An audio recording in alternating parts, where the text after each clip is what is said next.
So now I'm going to deal with the Aspen extreme or saga. And so I arrived in Aspen, and it was a horrific nightmare. Asheville, okay, I fell flat. Like I said, I got shot in. I always thought this was Duck's Revenge. I got shot in Crested Butte, as I see it, because when you I gave up an apartment and moved to another location and then arrived, worked there 2 weeks, didn't do anything worth getting fired for, to be honest with you. I've been in the restaurant business a lot, and I did nothing to deserve, other than the potentially, that's kind of why see, Baton Rouge was set up, I was forced, they wanted the Fox and they've even got a Fox and Hound restaurant, they wanted the bounty hunter, it's like, here, let me show.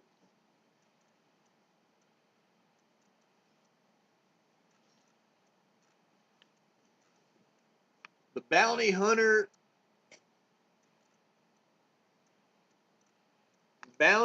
Rare Wine and Provisions, established 1994.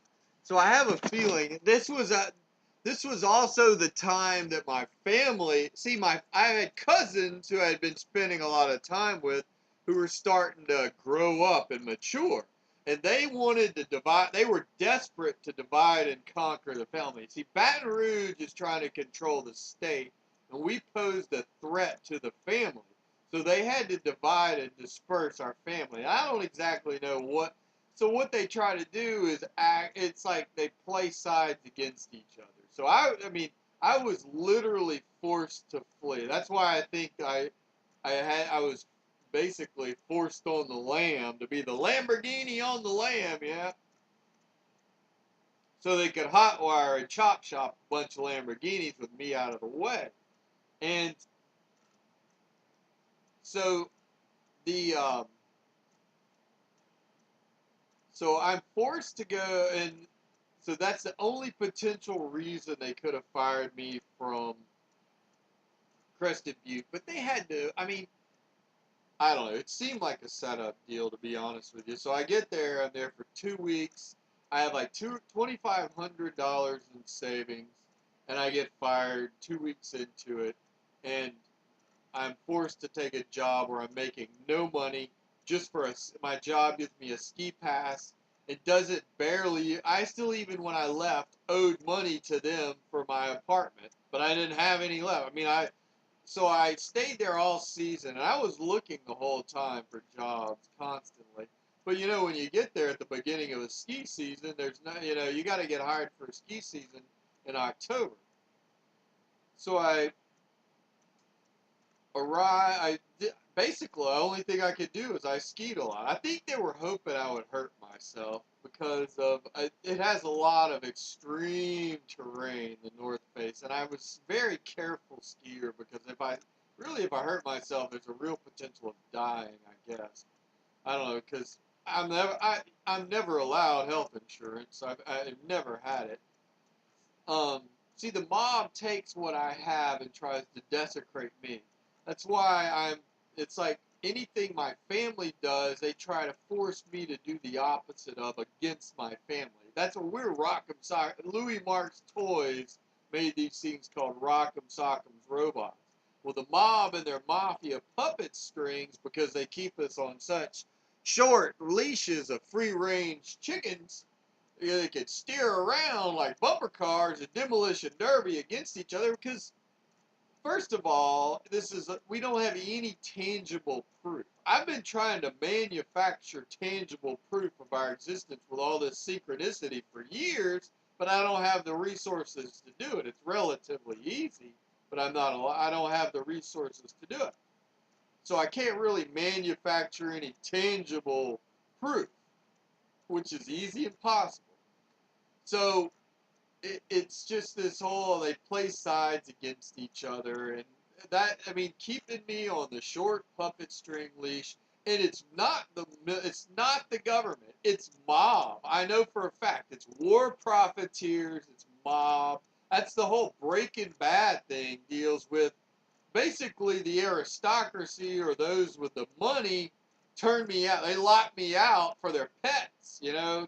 And the pets know who the pets smell. You know, they have heightened senses. They know exactly who I am, and so they want to make their bones. So they attack me, or they try to figure out ways to use me and they implant me in energy schemes and sort of things to power grit schemes. That's where it gets into the whole Walter White. I'm literally used as a designer drug lab. I've made that case before.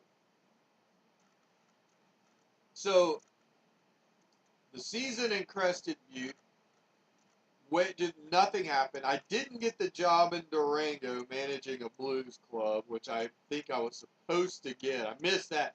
I'm forced to play these stupid fucking games rather than just letting me, they've got to keep me a stunted pygmy. I'm a stunted pygmy ramp, a smurf, smurf reverent.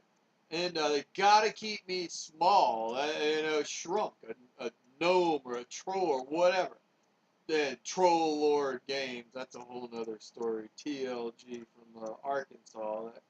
But so I end up moving to Asheville on my mother's request. She's like, "Why don't you try Asheville? It's an arty community." So I find a room online with a roommate online.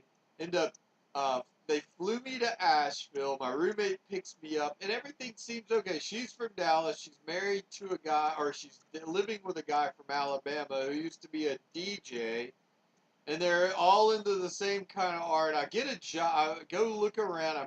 I end up getting a bike, and I'm riding into downtown Asheville, like 3 miles past Mr. Bojangles Fried Chicken, which I thought was funny since my name's Bo.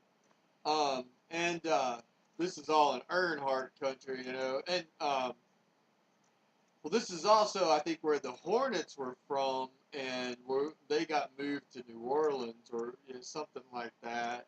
So there's animosity there. I think that has to do with my grandfather being a lifetime smoker, potentially.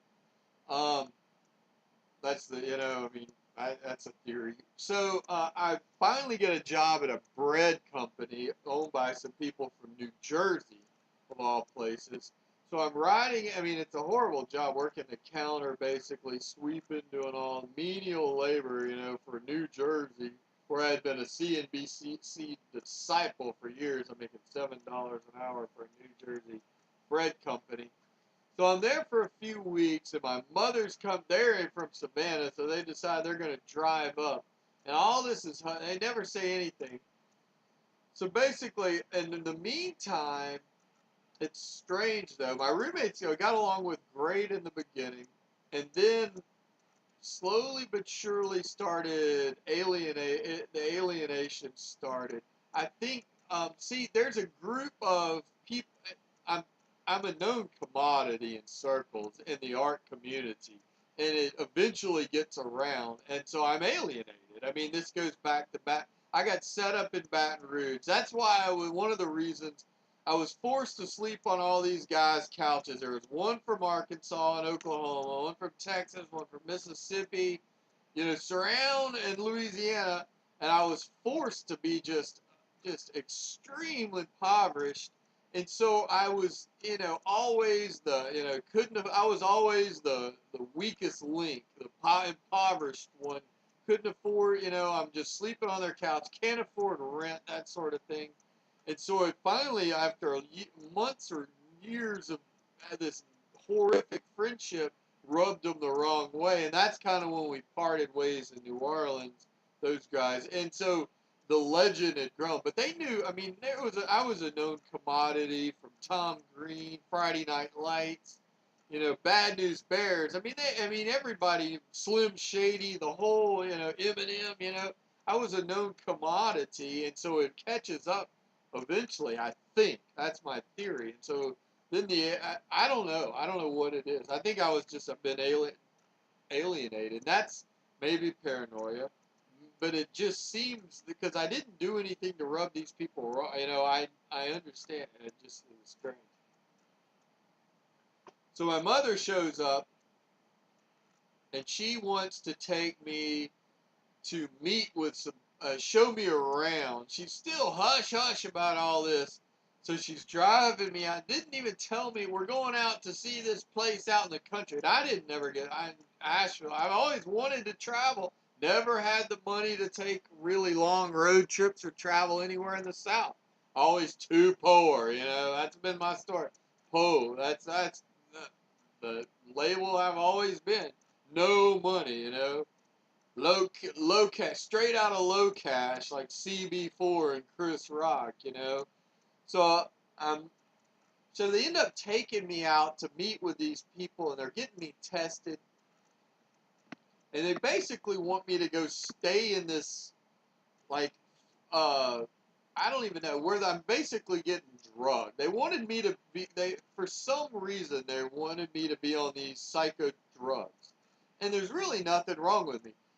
I have ADHD, and when I'm on Dexedrine or Adderall, I am a machine robot of efficiency, and I've done this on several occasions for periods of time.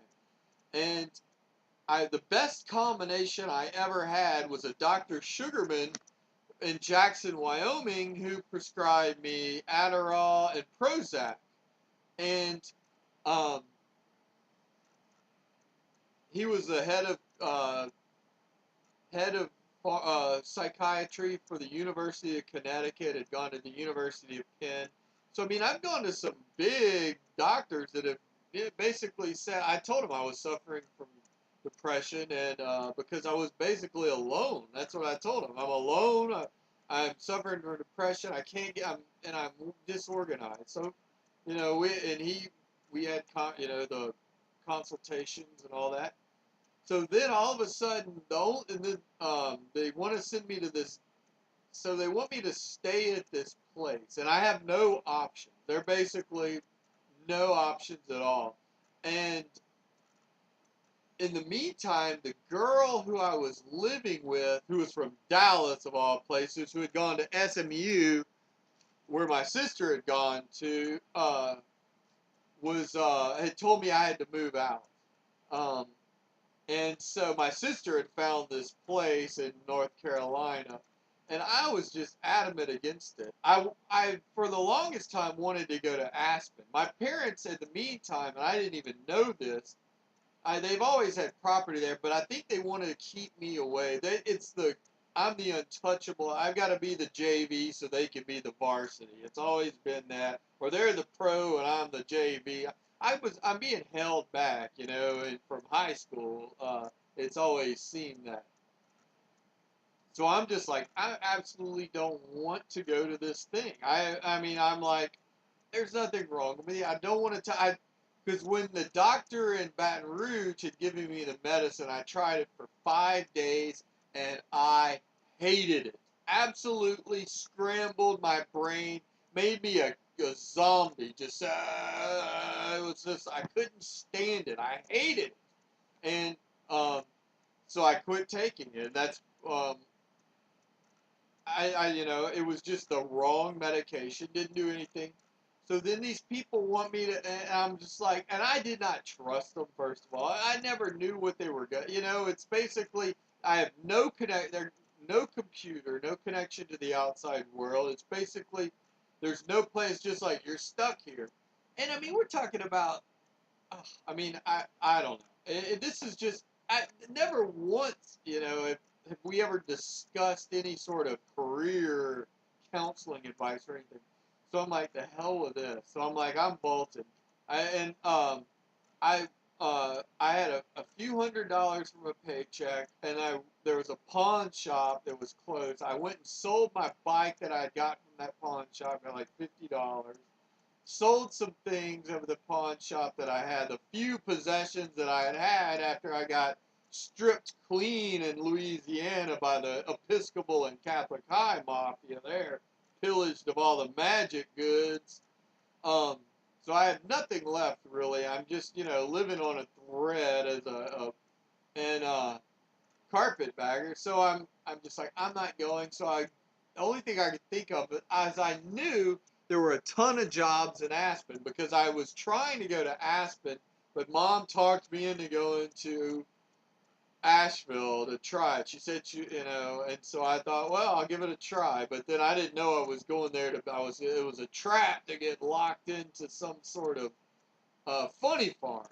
So I basically I sold my laptop, which I had to. I mean, it was, I did just, I got $300 for that. And so I had like $400. I got a $99 Greyhound ticket to Glenwood Springs or to Aspen, and was off. And that was a horrible, horrible, horrible ride. I hate buses. I have nothing, there's not, in the past there might have been some redeeming quality, but I absolutely hate it. So I was, eating on the dollar McDonald's menu, dollar burgers, whatever I could. Just barely alive. I mean, literally starving on the whole way there, and I ended up lugging my chest. I ended up with all my stuff because I had like a big locked chest I had bought, and I finally started accumulating a few things in Jackson again after I'd gotten pillaged in Baton Rouge a few times before, and then. So I'm lugging all this. I get there, end up taking the bus into Aspen, and then get a room at the $20 a night. And it's off season, pre-summer, and luckily I got a job a few days into it. So then I get the job. I'm living in the St. Moritz, what I absolutely hate. Um, but I'm making decent money waiting tables and actually started meeting a few people. And in Aspen, I know a lot of people, but I never had people call me and say, let's go do this. And I was meeting tons of people, being very sociable, always involved, hiking a lot, very healthy. Because, I mean, living in a hostel, I hated. And I mean, I went to Europe on a hostel, and this was the St. Moritz. I mean, it's all about the bastard Omega interpretation sort of thing. But I met a few decent people during the off season, but it keeps, the longer you're there, the worse it gets, sort of thing. So I ended up living there for months and months and months, working, trying to save up money, because in Aspen there are no places to live. Little did I know, my parents have two condominiums. They have a $3 million 5-bedroom condo that's empty, and they have a 1-bedroom condo that they stay in. And I'm sleeping in a hostel with people I don't know as a known commodity, obviously, because I feel this way. It just, that's the impression that I get. I feel like I'm a known commodity. I don't know if that's the feeling I get. I feel like, because of the likeness rights all that year, my name and whatever. So I end up getting fired from the wait job and end up getting the job at Ben and Jerry's. And then I end up getting stabbed in my sleep 3 nights in a row. So I end up starting to sleep in the Ben and Jerry's. They had a back place. What I would do is turn out all the lights, and I had a comforter, and you could clear out this area. It wasn't terribly uncomfortable sleeping on a wood in the back. I had a computer in there, so I used to watch movies. There was a red box at the McDonald's, so I could get dollar movies. So I would watch movies or um, shows on the internet on Hulu or stuff like that. And basically, pretty much a nightmare. I'm basically sleeping back there, and eventually, it was just. I was bathing in the sink. This lasted for a few months. I still had my clothes, so I'd go to the Moritz occasionally, but I just hated it so much that I didn't even want to be anywhere. I wasn't scared. I just hated it. Absolutely hated it. Because, I had slept in the same room with like 30, 40 people and showering in public showers, and I did not like this at all. So I'm sleeping in the back of here. I'd wake up, I'd shave in the bathroom, I'd get I ended up getting, I used good soap at the meet. I was using really good soap and things like that to try to escape. Um, Living on McDonald's and food from the city market. I mean, it was, the typical ski bum. I was skiing a good bit. I would get hot water in the public restroom in there in the mornings and with a washcloth and wash myself off. So finally, my parents arrived, and after that, I remember on a Christmas Eve, I hadn't showered in like 2 months. They invite me over, and I had dinner, and then go back, and I was, just basically staying at the in the back of a Ben and Jerry's store, living there for months and months and months.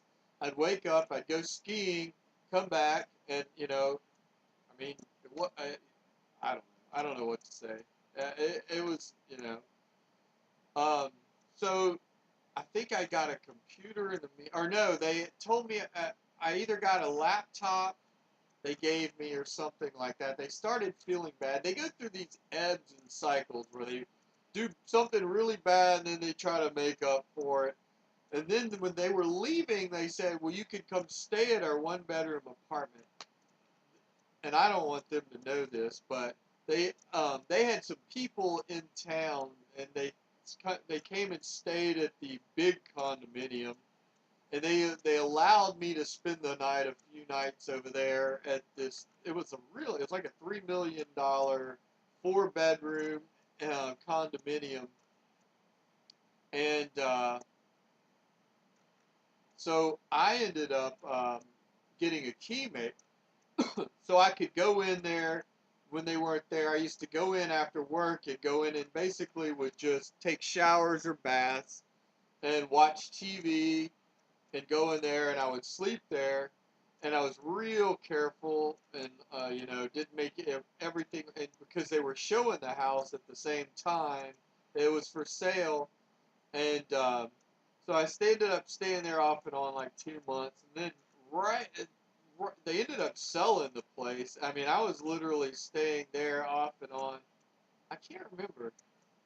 No, that was still supposed to be in the back of the Ben and Jerry's, but I had stored. There was a downstairs um, basement where I had stored all. I had moved all my stuff out of the hostel into the rafters of the Ben and Jerry's, and so then I had moved it into the downstairs into there. So I would go down to the basement and change clothes. I would take baths and showers real careful, using the same towel which I stashed in the basement.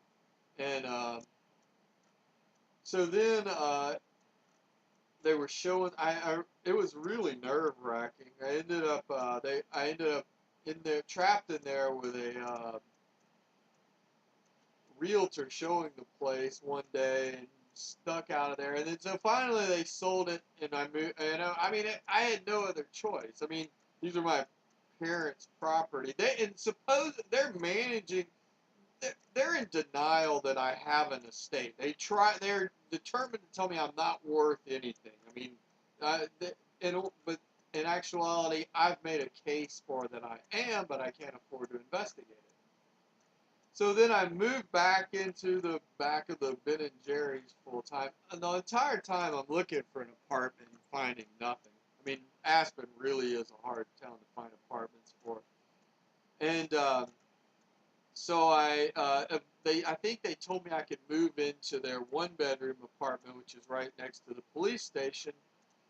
So I moved in there, got cleaned up, was working on into the summer. I had about $6,000 or $7,000 saved up, and I should have kept the job, but I thought I've got to get out of here. I was kind of, it was difficult. And I had ended up going to another doctor in the meantime that was from a Vail, the Weiss Vail Clinic, who was from North Carolina and from Florida, who I went to, and he prescribed me Adderall. So I got on a regimen of Adderall, and I really had the store working good.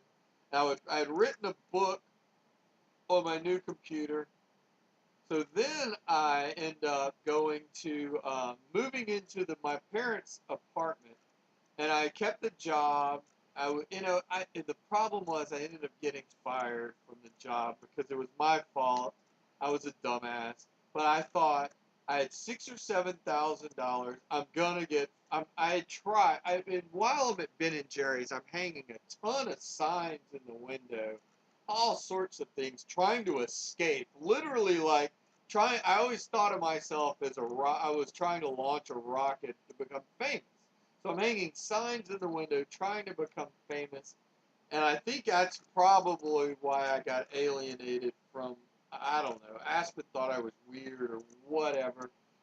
And so I ended up getting nothing accomplished there, getting fired. Then I started the online campaign of heavy sending things into all the media all over the country. I thought for sure there's no way they can bury the story. So I thought for sure that I had a ton of story to sell, something. I was trying. All this time I've probably sent 5,000 emails to agents all over Hollywood, all sorts of production companies.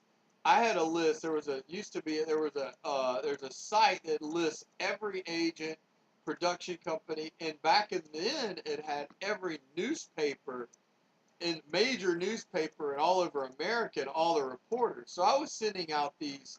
It wasn't really spam because I would spend them out to like 5 or 10, but it was pertinent facts. It wasn't like I was selling anything. I was just like, hey. So I was sending all these things about my case, about all sorts of things. I was sending it to to TMZ, to Socialite, all these sorts of things. Just couldn't get anything, nothing. I mean, sending it to the local Aspen papers, New York Times, LA Times, all up and down the all sorts of reporters. I shouldn't have gotten fired. That was my mistake. So then I end up staying in my. I should have kept the job. Well, the place was for sale, and I thought I might have been holding up the sale, and he ended up selling it that summer. So I felt good because Mike ended up selling the place that summer. Um, After I quit a few months, I mean, it's a screwy case. I'm kidnapped. I consider myself kidnapped regardless because there's something else going on, and I had discovered this. So I stay at my mother's place, and they're like, "Finally, you got to get out." So it was like they didn't really give me. And I ended up at the last minute. I had been sending stuff every day. I sent stuff to TMZ. I was sending stuff to all these media outlets. Um, the New York Times, the LA Times. So I get this job at the Aspen Hotel, and it has a place to live. So luckily, right by the skin of my teeth, I could, and I thought there's no way they're going to be able. I actually believed in a free press back then. That's back when. So I escape by the skin of my teeth and get this job, move into this apartment because my mother's coming in there and they need their apartment back. And I worked there for about a month, and then out of the blue, something happened, and I used to go into the rooms and use the internet while I was at work. I would spend a lot of time there and into the lounge, or not the lounge, like the area. So I had an apartment about 2 blocks away, and ended up. Oh, they wanted me somebody. They wanted. It was a 1 bedroom. It was really small. It was like a den with a love seat and nothing else could fit in a 1 bedroom. And they wanted somebody else to move in with me. And I was like, hey, look, we agreed to this. I don't know. I feel really bad about it. And so then something happened where somebody left the door open, and it wasn't me because it was a sliding door, and I never used the sliding door, and so they fired me, and I had to move out immediately. And my only option was the St. Moritz again, back in there. So end up back in there, and I was desperate again. I think I got a job at Ruth Chris, worked there for a while, and then ended up, it was going into off season. I ended up getting hired at a place in Snowmass, and so it had an apartment with it also. So I ended up I had moved from the St. Moritz into one of the employee housing, and then it was just, I mean, terrible jobs. I mean, we're talking about bottom of the ladder here. Ended up moving front. I was working front desk in Snowmass at the beginning of the ski season, which was a good job. I had a ski pass. It was at Timberline or something like that.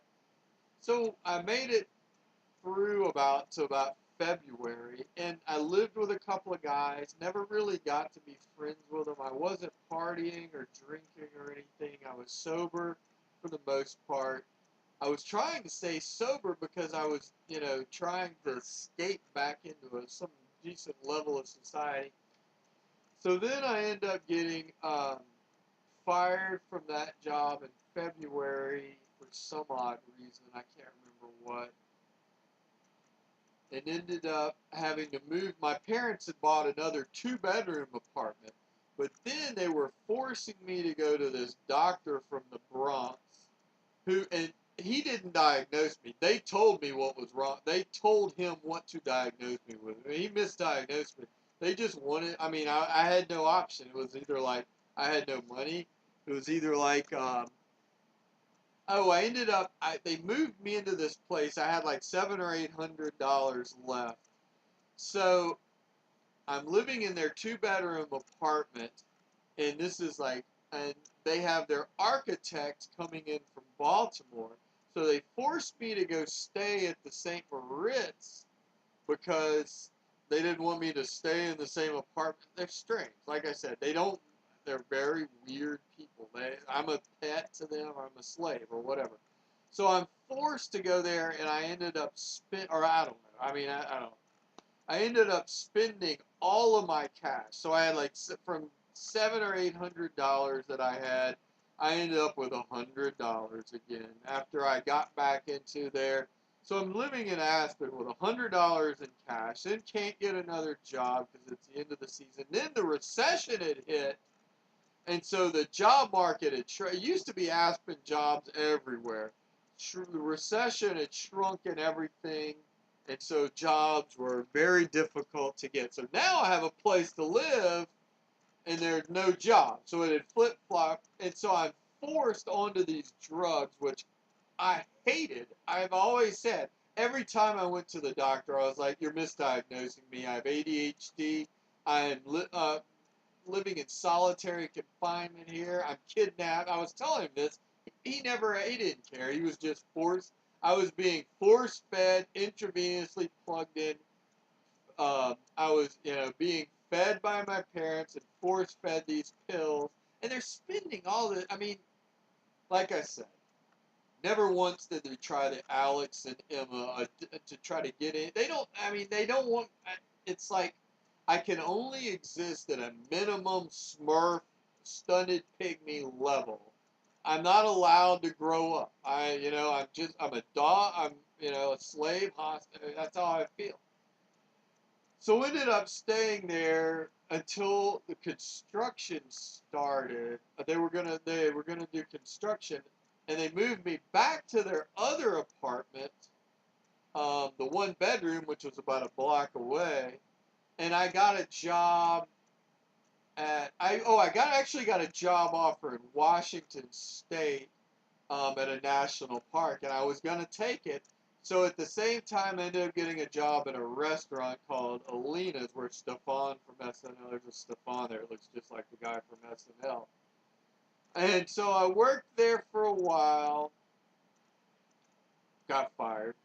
I get fired a lot. I've been fired so many times I can't even count it. I mean, I'm way overqualified, first of all, and I end up, I don't know. I just don't mesh because of I have a trouble because of the solitary confinement for so long. I end up talking a lot because I basically spent so much time in solitary confinement that whenever I'm around people, I'm yeah. So I end up you know, rubbing raw. I get fired from there. Made a little bit of money, and then ended up. I did get my medicinal marijuana license because I needed a vacation, to be honest with you. I was just depressed as all can be. And the guy would never prescribe, for some reason, he would never prescribe me Adderall. He would never prescribe me depression medicine. He did try the Abilify once, but it didn't do anything like the Prozac. But he wouldn't give me Prozac or anything like that. And the stuff he was giving me made me, I mean, literally put me in a zombie coma where I couldn't even move. I just basically I wasted a year. I mean, did nothing but wasted a year laying on the couch I was a drooling zombie in a coma. I couldn't even write. I couldn't do anything. My hands didn't work. So I get it. I think I did. Ended up there was a job in there also. I got hired to fit boots and be a ski tech at the new Viceroy. Got fired from that because I was on the medication when I was working at that job, and I was a zombie. I mean, I just fell flat on my face. I couldn't handle anything on the medication. I actually tried doing the job on the medication, got fired 2 weeks into it for just incompetence, total incompetence. And I had the same kind of job before with Skico years ago. So because on the medication, I got fired after 2 weeks for incompetence because I was a zombie, literally a drooling zombie, unable to. I mean, it does. I need to focus. So what this medication does, it makes my focus worse. I have normally this kind of focus. On Adderall, I focus good, and on the other medication, I'm off the charts. Just I have no control. Just a zombie. So I got that was in the meantime. So I get my medicinal just so I could try. I mean, I am literally in a terrible, terrible mental state. I mean, just wasting years, frustrated because the media knows I exist. All this time, I'm watching the media who knows I exist don't do anything about it. They just left me there. Nobody would ever break the story. So I thought, well, I'll try it, and for my arthritis, because I have arthritis for my back, and actually, medicinal marijuana helps my depression. I mean, I live in solitary confinement, so at least I was happy, And most of the time, I'm just, I hate life, I hate being alive. Um, I think they were trying some other medications, hoping I would kill myself or do something. I don't know. Maybe that's one theory that I had about it. Paranoia, hey, put you on the medicine, you're paranoid, we're gonna put you back on it. And they are trying. Force fed, liver, if you want to live, you're gonna force fed it. So, so I get a job managing the ISIS movie theater, which is a good job. And I was concession manager, and I liked it. I'm back, around people again. I did all right, and I'm talking to people. I'm getting along, meeting a lot of people. It's very high profile, and ended up I don't know, somehow ended up rubbing. There were some hiring disputes and some things happened with the manager who went on vacation. And then this other guy came in, and then I got set up, and I ended up getting fired right there before Christmas. I had worked there like 6 or 7 months, saved 3 or 4, and I probably should have been more careful. But it's kind of like I'm just so tired of just living. I mean, so tired of being a kidnapped hostage, living in a solitary. And I found a place to live, a room that was about 2 miles on Williams Road on Smuggler Mountain, and so I moved up there, and it was like 700-800 a month. And she was a nice lady. She had a son. I mean, I just didn't spend enough time there. So my mother, I'm lazy, and by now, I have figured out that I'm getting royally screwed. I figured all this out. I've uncovered a ton of evidence, and I'm getting screwed, and I'm just basically a hostage now. So then I have this I did have an air of a superiority about me, and I had this it wasn't delusions of grandeur, just grandeur. Because so I ended up, I moved up there, so I'm walking back and forth to work, and it's like a 2 mile walk, and it's in the middle of winter and all this stuff. And I lived with a guy who was in a band, and we kind of got along, good. But I didn't really, we hung out some, and I hung out some with them, but never. I probably should have meshed more with them. But by then, I had been in Aspen for like 4 years, and nobody wanted to be my friend the entire time. So I was like, what the hell? I was pissed off, just in general. I was just in a bad state of mind. I was really pissed off. I mean, basically wasting years and years of my life doing nothing except being a kidnapped hostage. And so my parents had a combination lock on their new apartment, so I used to go hang out there. Well, I had time off from work, and I figured if I was hanging out, we could either go sit in the theater and hide, or go. I used to go for walks all the time. Basically, I had like hours of downtime, hour here, hour there. So I'd walk over it was within 100 yards of my parents' apartment. So I would walk over there and basically go sit in there and watch TV and just stay out of the way and go on the internet or something like that. My computer got hacked. One of these times I got hacked really bad because I couldn't afford, for a year oh wait, I missed a whole nother section where I lived with a guy and a girl. A guy who was from Australia and a girl from Florida. And I was being force fed the drugs. It was on Hunter Creek. And it was basically 6 months. They didn't want to be my friends. We just coexisted. I lived there. I basically watched TV. It was being babysat, a hostage, kind of how I felt. I had no money at all. Couldn't really do anything. No money at all. And basically just existed. And that's when I got moved back. I moved all around by my parents. At least once they started putting me on the heavy drugs, I was allowed to live in their place. So that I ended up pissing off my mom because she got found out that I was staying, I ended up sleeping I would end up just, because it was winter time and I didn't really want to walk the mile and a half through the winter up to this, and it was treacherous. It was uphill. I had to go up a snowy path, cold, and there were gang problems involved because of some of the people at work. That's where the whole animosity of how I got fired was because of rubbing raw, kind of, sort of, I don't know. And so my mother gets pissed at me. She ended up found it out. She talked to the lady I was supposed to be living with. Said I hadn't spent many nights there. I basically just stayed in her apartment and sleeping there because I don't know. I felt entitled to a degree. Ended up getting pissed off at me, and so I got fired. I had like $3,000. In the meantime, so she ended up forcing me. Now I'm staying up at the condominiums, just spending. I had $700 a month rent. I'm eating, um, and you know, looking for a job the whole time. So it just basically, I got fired around Christmas, and then finally around February, I had spent down to where I only had no. I was being evicted. She was basically like, "Well, I didn't have money for next month." So then finally, after I was depleted down to almost $200, I had $200.